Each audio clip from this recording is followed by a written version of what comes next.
681, la cual modifica el Código Penal y despenaliza el uso medicinal de cannabis, ¿no? Entonces, desde el 2017 ya existe una ley que permite a las personas o permite a los pacientes que tengan algún tipo de patología que está probado que el cannabis pueda ser un tratamiento efectivo, que lo puedan usar, sin que esto genere o mejor dicho, inicialmente casi todos a nivel de lo que es cultivo asociativo, que es a través de las personas que se juntaron para poder cultivar la planta y generar su aceite o resina, y se despenalizó el tema de que estos cultivos asociativos fueran cuestionados o fueran catalogados como pues tráfico de drogas, ¿no? La promulgación en febrero del 2019 del reglamento de la ley con el decreto supremo 005 establece que ya hay un sistema regulado en el tema de investigación, importación, comercialización y producción de cannabis para uso medicinal y terapéutico, ¿no? Entonces se abre la puerta a la industria farmacéutica para que podamos tener acceso a productos de cannabis que puedan ser ya enlatados. No es tan fácil el tema debido a que existe 3 ministerios involucrados en relación al tema de cómo el cannabis puede ser manejado dentro de lo que es una empresa o una industria farmacéutica, ¿no? Existe reglamentación a través del Ministerio de Agricultura, a través de SENASA y NIA, ¿no? Que son los que se van a encargar de ver todo el tema de la producción, de la siembra, ¿no? Y van a tener que direccionar el tema de cómo se va a hacer este tipo de siembra, los lugares y toda la regulación que ésta conlleve. A nivel del Ministerio de Salud, la DIGEMIT y el DNS, que son los encargados de fiscalizar de una forma u otra todo lo que tiene que ver con el producto y el expendio de los pacientes, ¿no? Actualmente sabemos que a través de DIGEMIT ya se puede comercializar un aceite que es el que el Estado produce, ¿no? Que es básicamente CBD. El INS también se ha manifestado en relación a que ha tenido presencia en relación a diversos documentos que ha sacado en función de lo que puede ser o dónde se puede usar el cannabis, ¿no? Ha sacado algunos reglamentos en función de dar pie a los médicos para que puedan tener acceso a información para el uso de cannabis de manera medicinal. Y el Ministerio del Interior a través de la INANDRO, que se encarga de ver de que pues esto no se haga una pantalla de humo para que pueda tener otro tipo de comercialización, ¿no? Entonces, cuando nosotros vamos a ver el tema de lo que viene a ser el cannabis medicinal o el cannabis como tratamiento médico, vemos que a partir del 2006, ustedes pueden ver que la literatura en función al tema del uso de cannabis con fines medicinales ha comenzado a aumentar. Básicamente recién desde el 2019-2020 vamos a encontrar trabajos de una forma u otra más direccionados a cannabis en relación a tratamiento, ¿no? Ya sea a nivel de algún tipo de presentación o a nivel de full spectrum, pero ya como tratamiento. Antes de eso, casi todos los estudios un poco mezclan el cannabis de uso recreacional con el cannabis medicinal. ¿En qué sentido? En que muchas veces algunas de las muestras han tomado a gente que usa el cannabis de manera recreativa o pirolítica a través de fumar y en función a eso han extrapolado algunos efectos positivos para la salud, ¿no? Pero lo que nos interesa más son los estudios controlados, los cuales ya tenemos información y esos están casi básicamente a partir del 2019-2020, en los cuales ya se han usado productos específicamente para el tema de tratamiento en relación sobre todo a dolor crónico y a temas relacionados al cáncer.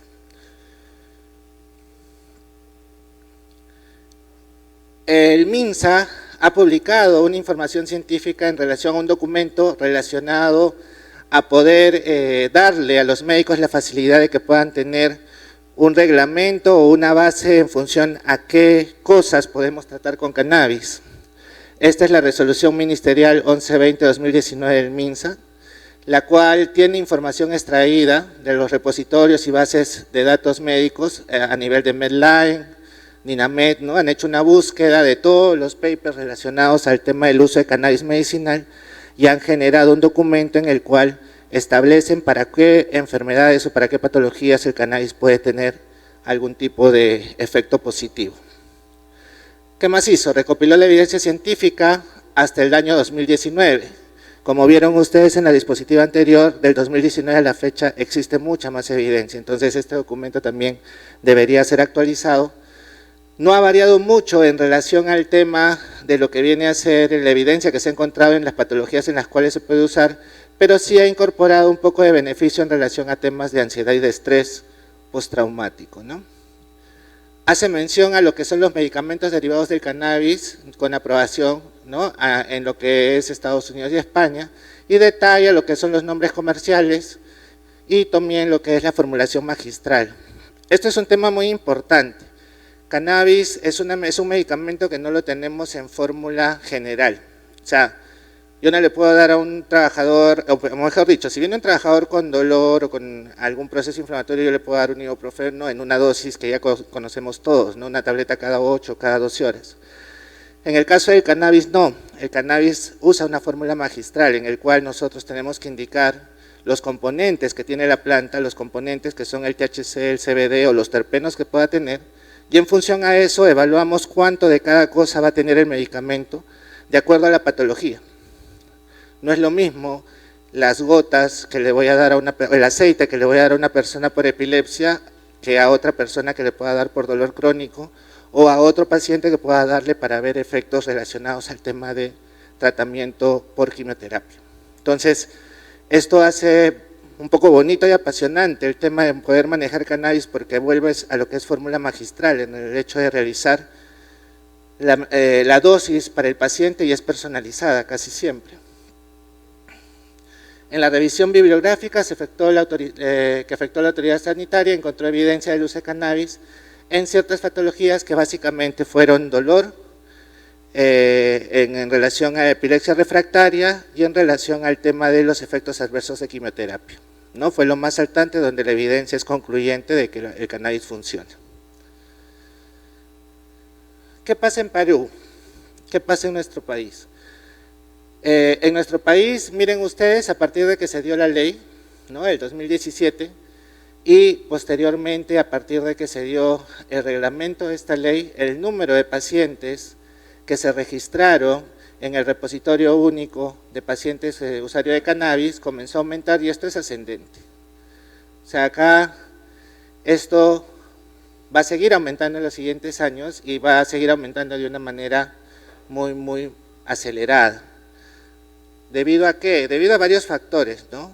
Muchas veces nosotros no manejamos el tema de estadísticas a nivel de lo que son las enfermedades prevalentes en el país, ¿no? 80% de personas en el país sufren de dolor en algún momento y en el tema de dolor crónico las estadísticas dicen que van entre el 55 y 60%. Entonces, ese grupo es uno de los grupos que usa o que está esperando ver el tema de cannabis como una alternativa de solución debido a que ya los otros tipos de medicamentos no le hacen efecto.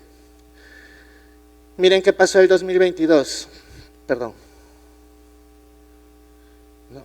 Acá estábamos el 2021, terminamos con 15.270 pacientes y miren el 2022 el registro está en 30.950. Esto implica que de una forma u otra ya el cannabis dentro de lo que es un tema de tratamiento está presente en la población.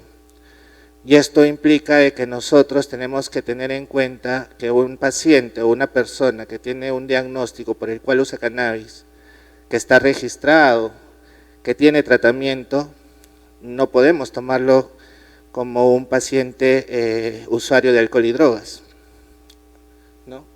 ¿Qué se está proyectando? Que normalmente en el Perú lleguemos a un promedio de 7 millones de personas para el uso de cannabis de acuerdo a cómo va esta curva de crecimiento y de proyección y las necesidades.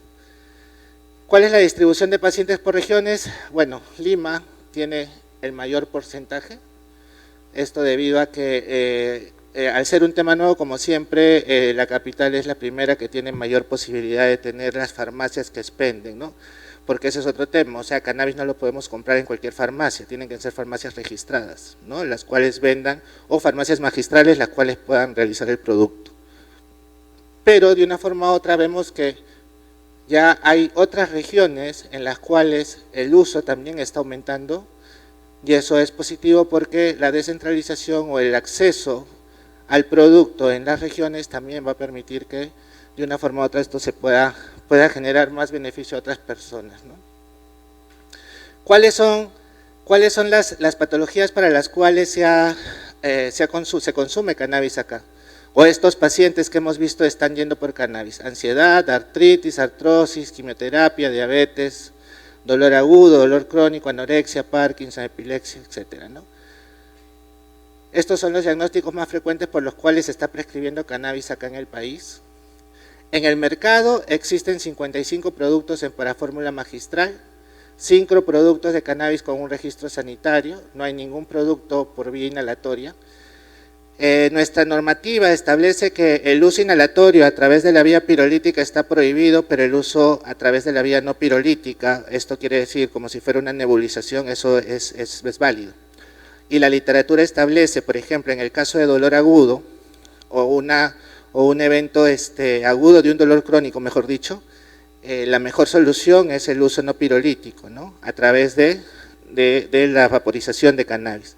La acción es mucho más rápida, demora 15 minutos en llegar a la sangre y generar alivio del dolor, a diferencia del uso del aceite que puede llegar a demorar o a comenzar el efecto recién a las 2 horas. ¿Cuáles son los productos que contienen derivados de cannabis para uso medicinal? Los productos farmacéuticos, ¿no?, que contengan derivados del cannabis y cuenten con registro sanitario, ¿no? Esto puede ser Sativex, ¿no? Son productos que ya vienen enlatados y que vienen con un inserto como un medicamento cualquiera. Los productos derivados de cannabis que cuenten con autorización de importación excepcional para tratamiento individual, la norma establece que en algunos casos especiales algún tipo de aceite que no se encuentra acá y lo puede traer un paciente del extranjero, genera un trámite para que pueda permitir el ingreso de este tipo de medicamento. Y lo otro es la fórmula magistral, ¿no? La fórmula magistral es lo que más utilizamos actualmente, debido a que, como le dije, el cannabis tiene diferentes tipos de moléculas, las cuales usamos en diferente proporción para tratar una patología en especial.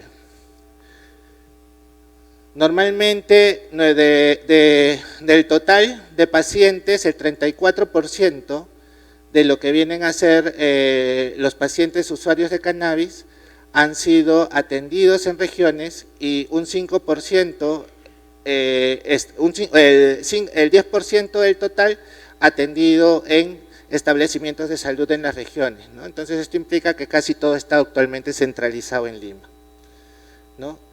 Y esto también es importante, ¿no? Miren, solamente el 1.8% de los médicos en el país han recetado cannabis a nivel nacional, ¿no? Y esto tiene mucho con varias cosas, ¿no? Al menos en nuestra generación, al menos en la mía, somos médicos que hemos crecido dentro del pregrado con la idea de que el cannabis es una droga que atrofia el cerebro, y de una forma u otra, pues, llegar ahora a saber que esa droga con la cual se supone teníamos terapia, a la cual supuestamente teníamos que dar tratamiento, ahora la tenemos que usar de manera positiva, como que todavía hay un choque en ese sentido, ¿no? ¿Qué hacer? Normalmente los pacientes o los usuarios de cannabis van a tener que tener algunos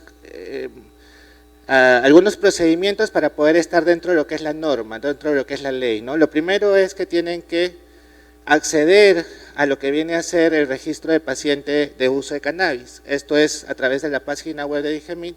Simplemente es un cuestionario en el cual se llena, y esto les da una ficha a ustedes. Y esto es importante para todos nosotros. ¿Por qué? Porque ante un trabajador que pueda decirnos que es usuario de cannabis, lo primero que tenemos que pedir o solicitar es esta ficha, ¿no? Porque esta ficha, más la receta médica, más la evaluación o un posible documento del médico tratante, nos puede a nosotros validar que este paciente verdaderamente pues usa cannabis, y obviamente en un examen toxicológico puede salir positivo, ¿no? ¿Qué más? Lo segundo es tratar de ver o usar o acceder a un médico que esté capacitado en el uso. Como les digo, el tema del cannabis no es una medicina que se maneje de manera normal como cualquier otra, sino se maneja a través de fórmula magistral, y eso implica pues tener un conocimiento del mismo. ¿Debido a qué? A que dos de los componentes más importantes del cannabis son el CBD y el THC, ¿no? Y esto es importante porque la receta, si es que el componente tiene menos del 1% de THC, va a ser una receta simple. Pero si el componente o la fórmula magistral tiene más de 1% de THC, ya necesitamos una receta por triplicado, ¿no? Porque si no, el lugar o el establecimiento no va a poder expenderle el medicamento.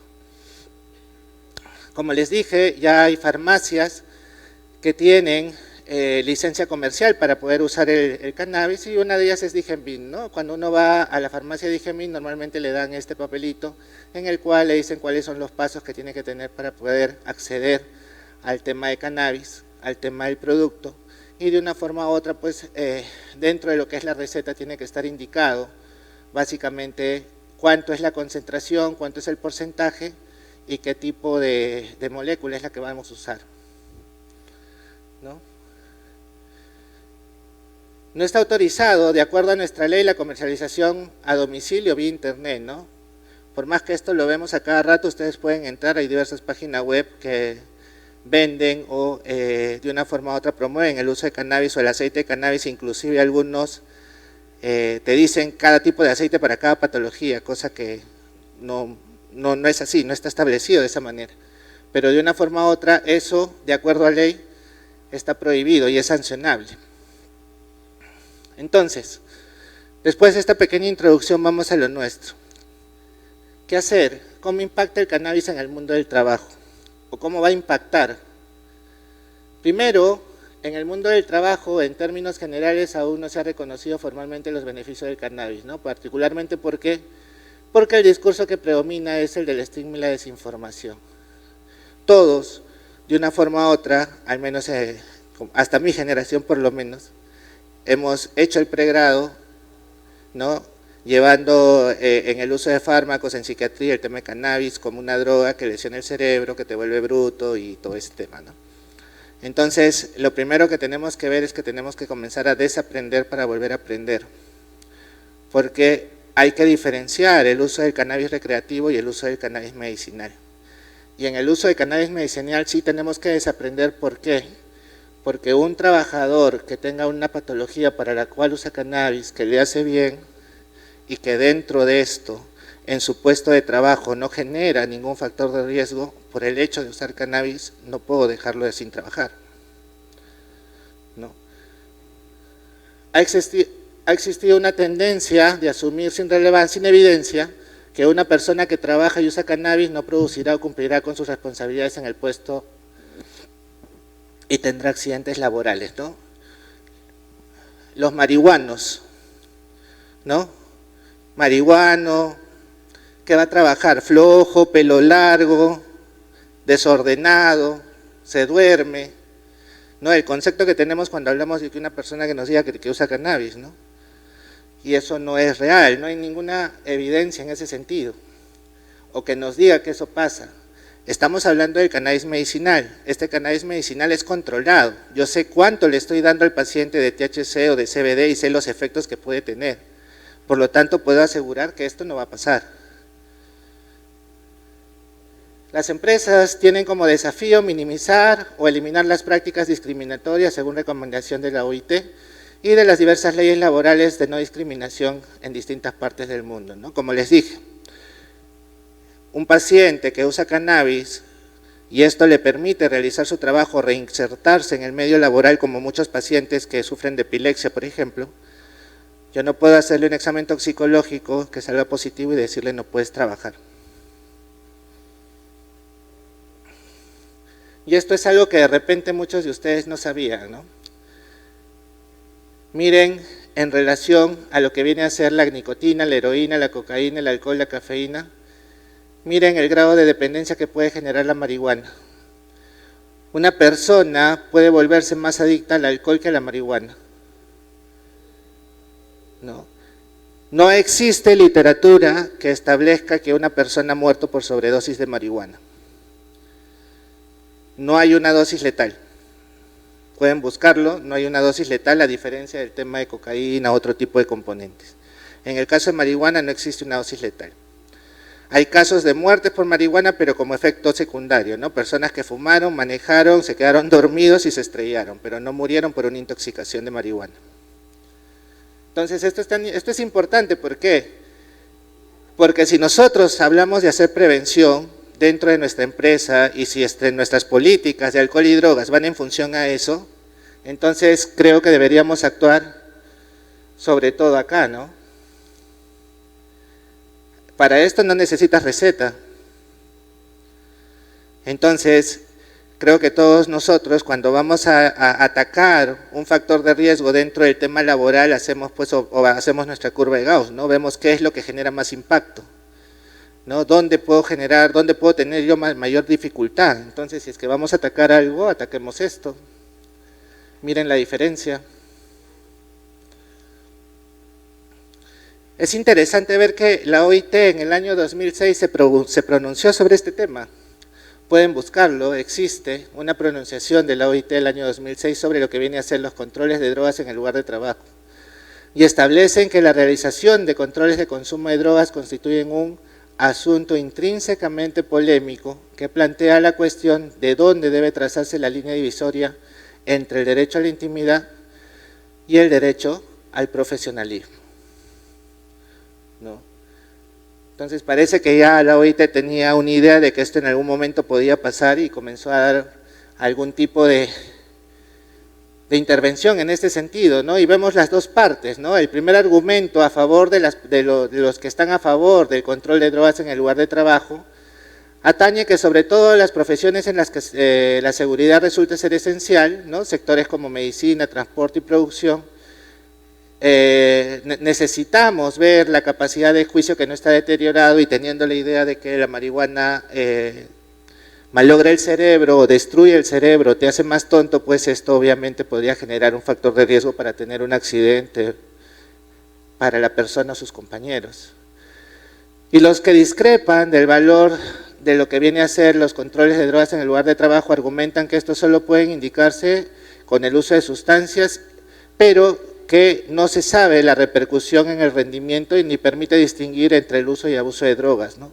En otras palabras, tomarle a una persona un test de drogas y calificarlo como ya consumidor estaría yendo en función de que no sabemos qué más puede pasar, no puede ser la primera vez que la persona consumió, qué sé yo, puede ser que de una forma u otra pudo tener alguna contaminación cruzada, que posiblemente inclusive pudo haber comido un brownie que no sabía que tenía marihuana, ¿no? Entonces, un poco ya desde el 2006 se venía hablando si esto era legal o ilegal y como dice acá, ¿no? Constituye un asunto intrínsecamente polémico.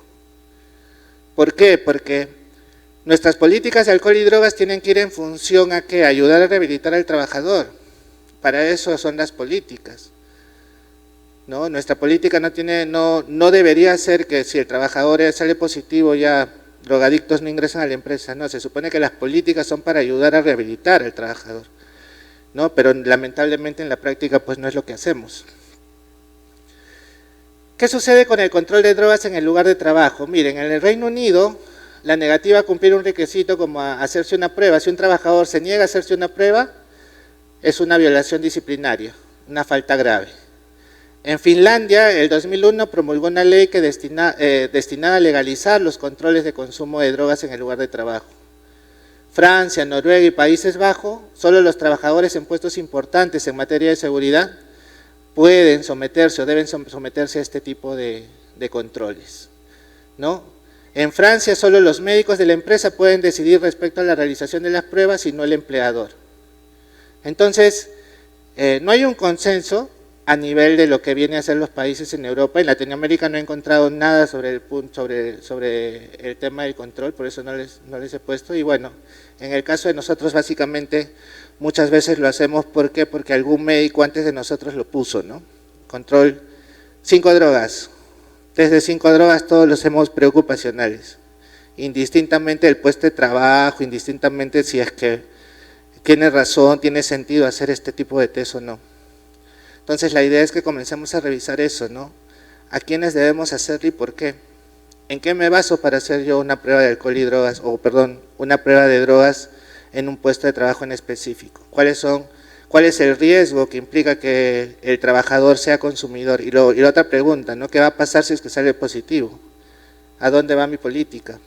¿Lo voy a despedir? ¿Lo voy a rehabilitar? Entonces, estas son las recomendaciones que da la OIT el año 2006, miren, el año 2006, cuando todavía no se había legalizado en muchos países el tema de la marihuana, en relación a lo que son las buenas prácticas de los controles de drogas en el lugar de trabajo, ¿no? Habla de políticas de control, que es lo que hemos conversado hace un momento, el tema de poder saber hacer en el puesto de trabajo que sea necesario hacer, no solamente por hacerlo como parte de un preocupacional.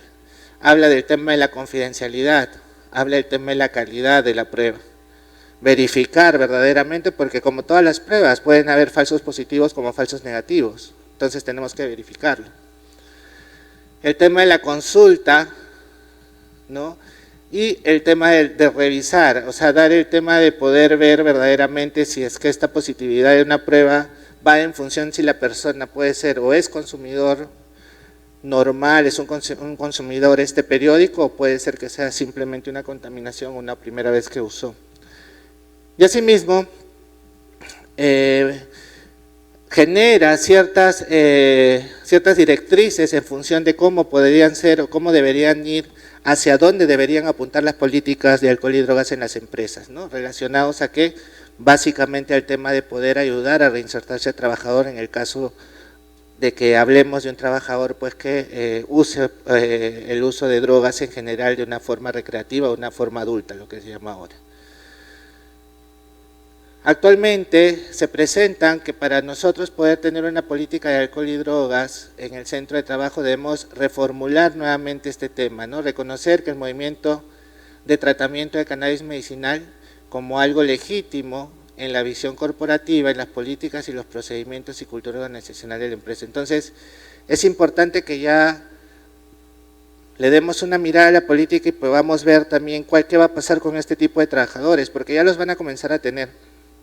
Ya van a comenzar a tener, han visto cómo está avanzando la curva en función a las personas que se están cada vez más formalizando en el tema del uso de cannabis medicinal. Y eso es positivo, debido a que existe, la única forma de que el mercado negro en relación a este tipo de medicamento pueda eliminarse es en la formalización.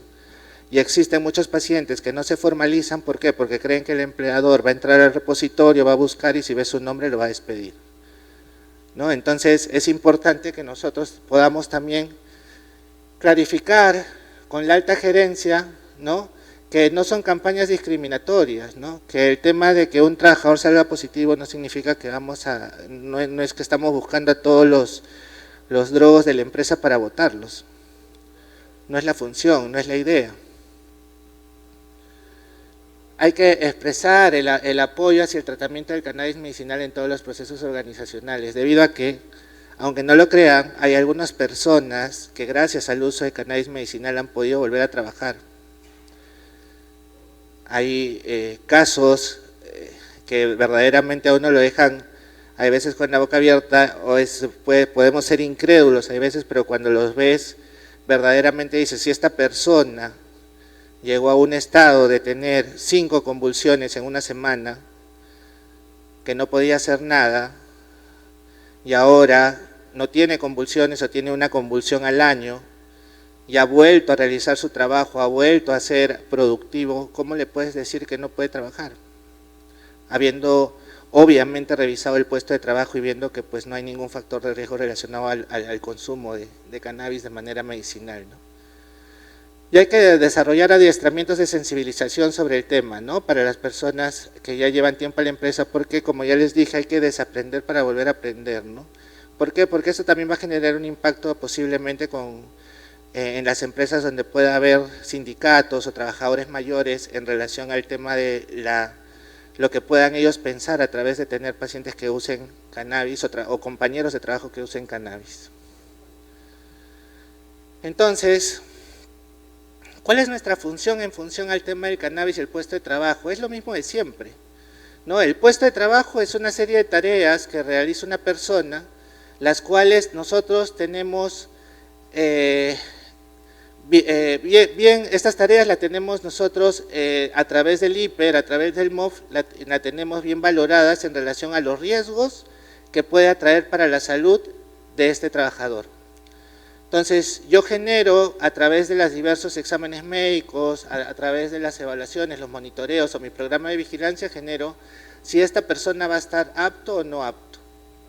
Entonces, cuando yo tengo una persona que usa cannabis, donde tengo que ir es saber, no que usa cannabis, sino cuáles son los efectos secundarios y riesgos del cannabis medicinal.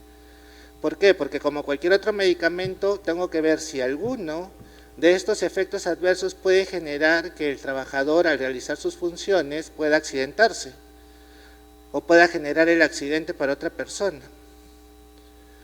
¿no? Normalmente los efectos que se han visto, que están reportados, son transitorios, o sea, duran muy poco, en su mayoría son benignos, se resuelven básicamente con el tema de tolerancia. El tratamiento de cannabis siempre lo empezamos con dosis bajas y vamos aumentándolo, ¿no? Y tenemos que saber si la persona ha usado en algún momento de su vida cannabis de manera recreacional, tenemos que saber qué otros medicamentos toma. ¿Por qué? Porque al ser esto un medicamento tiene interacción. Hay algunos medicamentos que pueden generar o potenciar el efecto del cannabis y hay otros medicamentos que pueden hacer que su efecto se disminuya, ¿no? Los efectos secundarios no deseados aparecen principalmente después de la ingesta de dosis muy altas. Esto normalmente no se da porque, como les digo, una persona que lo usa de manera medicinal está controlado en la dosis. Entonces el médico que lo está tratando le da una dosis que es controlada y que sabe que no le va a generar efectos adversos.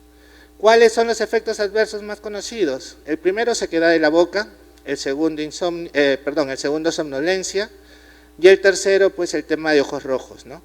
Que el tema de ojos rojos normalmente se da en las vías pirolíticas, pero el tratamiento acá casi siempre es con resina o con aceite, de tal manera que eso no se ve.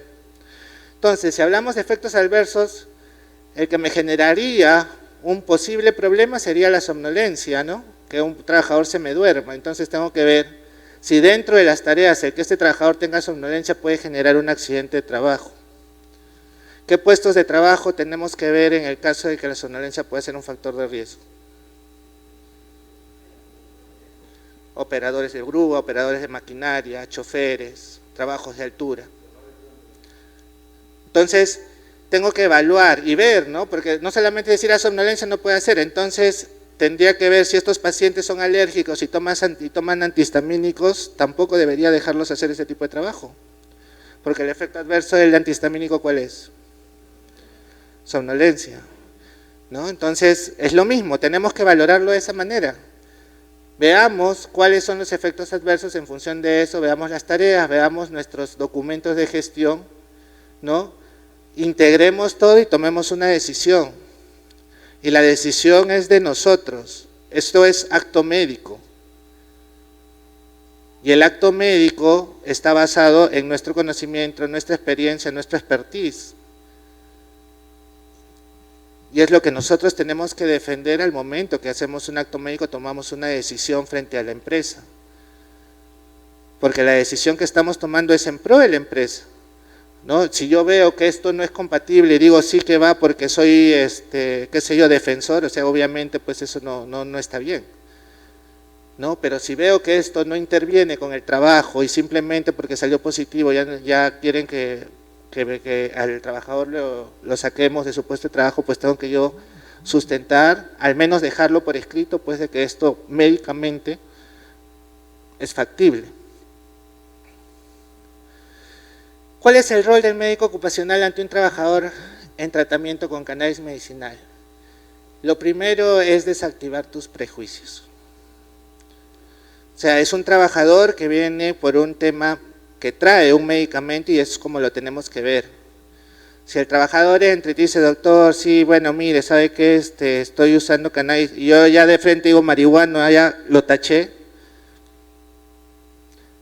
definitivamente eso no va a llevar a buen puerto. Lo primero que tenemos que hacer es desactivar los prejuicios. Lo segundo, informarnos del tema. Existe mucha literatura, ustedes tienen a la mano pueden entrar y pueden escoger literatura donde van a ver muchos estudios ya ahora más, mucho más estructurados en relación al tema del cannabis medicinal, sobre todo en temas de dolor crónico, sobre todo en temas de pacientes oncológicos por los efectos adversos de la quimioterapia y también en relación a temas de epilepsia. Tengo que hablar con el paciente. Una prueba no puede generarme que yo ya decida qué voy a hacer con esa persona. Tengo que hablar con el paciente, ver qué pasó, desde cuándo, por qué, cómo llegó.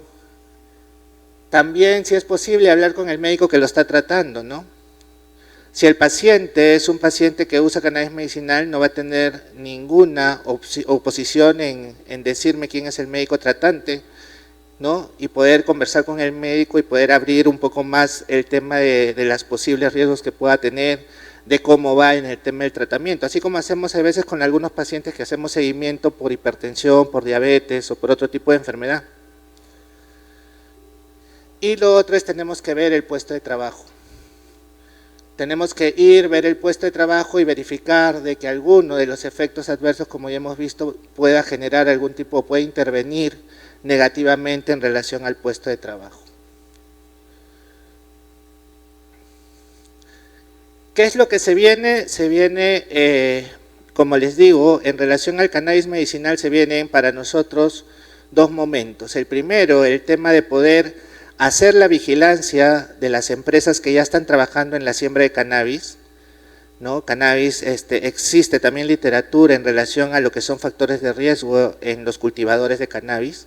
Entonces, eso es lo primero que se viene. Y lo segundo es este tema, el tema de ver a los pacientes, a los trabajadores que van a tener uso de cannabis como una alternativa de su tratamiento y que van a comenzar a posiblemente salir positivos en los exámenes toxicológicos que le hagamos, ¿no? Entonces, tenemos que comenzar a ver qué vamos a hacer con estos pacientes. En conclusión, creo yo que las empresas deben considerar que las personas trabajadoras que poseen tratamiento de cannabis medicinal pueden realizar sus labores sin implicaciones negativas en la productividad o la responsabilidad del puesto. Esto debido a que el tratamiento está controlado. Sabemos cuánto está tomando, sabemos los efectos que puede hacer, tenemos una forma de actuar dentro del tema de la dosis del paciente para poder hacer que éste pueda realizar sus labores sin ningún efecto adverso negativo.